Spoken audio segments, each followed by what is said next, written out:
if you go buy a gun from a dealer, you have to fill out a 4473. That's a federal form. Now, before you start filling it out, the dealer's going to put some information on here. This top section's for them. So they're going to put down the manufacturer and importer, the model, serial number, rifle, pistol, revolver, frame, receiver, and then the caliber or the gauge, and then how many total firearms you're buying. Once that's done, this form is yours until you sign and date it. Now, a lot of people make a lot of mistakes on these forms, but it's usually the same mistakes. So make sure that you read carefully and read fully. So last name, you have to put junior, senior, second, third, whatever your legal name is. So check your ID if you are a junior, senior, and see how it's written on there, because that's exactly how it has to go on this form. And then middle name, last name, first name. If you have more than one legally, it has to be on this form. So if you have two last names but you only go by one, this form doesn't care about what you go by as much as what the government thinks you are. And that's going to be, again, what's on your ID. All of this information pretty much has to be checked against your valid government ID. So just put it all down there properly, legally. Federal form. It's got to be legally.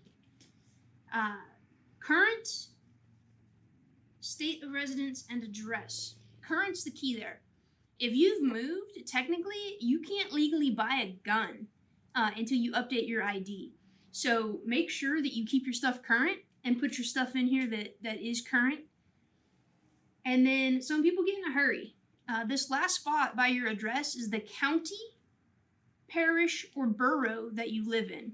It's not country, so don't hurry up and write USA in there. We get that all the time. Don't do that.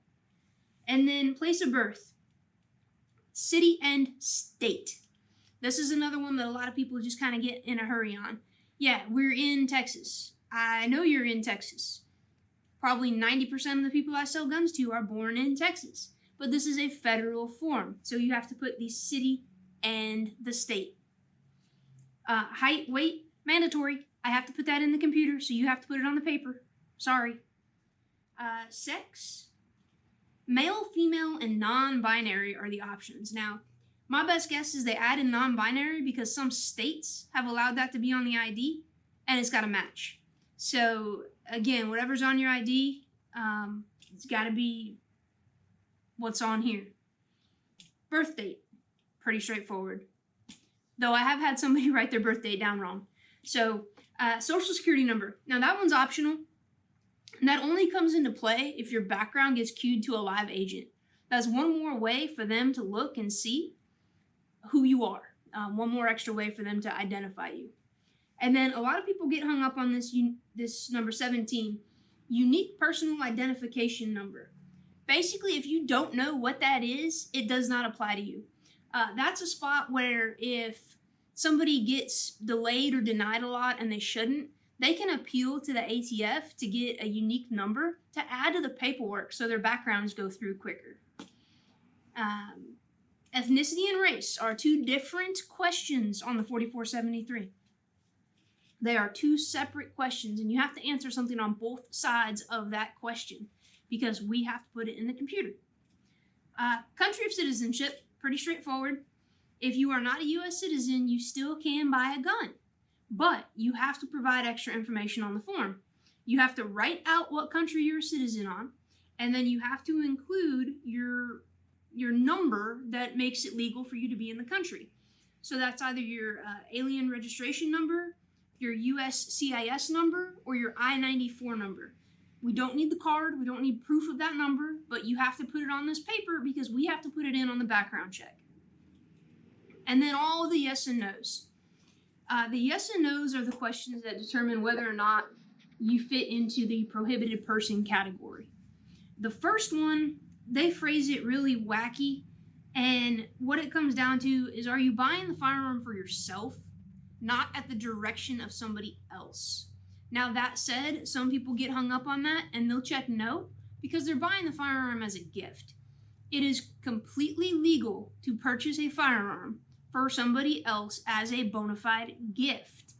Now, that said, they can't give you any money. So if you're buying the gun for somebody legally, you need to be buying the gun for somebody. They cannot later then pay you back. Otherwise, it falls into gray area or the area of a straw purchase. The rest of the questions are pretty straightforward. Are you under indictment? Have you ever been convicted in court of a felony? Fugitive from justice? Are you an unlawful user of or addicted to marijuana or any depressant, stimulant, narcotic, or other controlled substance? Now, again, this is a federal form. So just because they've legalized marijuana in some states, that doesn't mean that if you smoke pot, you can buy a gun. Technically, you can't because you are breaking federal law by smoking marijuana. So keep that in mind with this. And medical marijuana cards, to my knowledge, are pretty much automatic for denying you the ability to purchase. Because if you have a medical marijuana card, they consider you to be a user because you have legal permission in that state to use. So federally, you're a user. Now, I've heard that in Illinois, if you wait a year after your card expires, you're allowed to buy again. So whether that's in every state, I honestly don't know. In Texas, they haven't legalized marijuana here, and I'm a federally licensed gun dealer, so I stay away from that stuff. But the next question, have you ever been adjudicated as a mental defective or committed to a mental institution? Yeah, that's... Have you ever been discharged from the armed forces under dishonorable conditions? So this one's kind of unfortunate because a buddy of mine, he had a 80-some-year-old guy come in wanting to buy a gun. This was sometime in the last year when everything's crazy. Well, this guy, 60 years ago, got dishonorably discharged from the military. And he can never buy a gun for the rest of his life.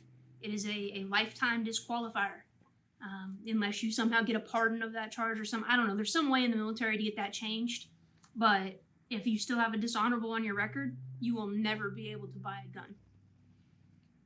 Court orders, like military protection orders, basically anything domestic, you're out. You can't buy a gun. Have you ever renounced your United States citizenship? The way they phrase that, there's got to be some like legal official way, I'm guessing, of renouncing your U.S. citizenship, but it's a weird question. And then it actually asks if you're an alien illegally or unlawfully in the country. And then the last one is, are you an alien who has been admitted to the U.S. under a non-immigrant visa? Now, I've only ever had that one get checked yes once, and that was a student that was here on a student visa from South Africa.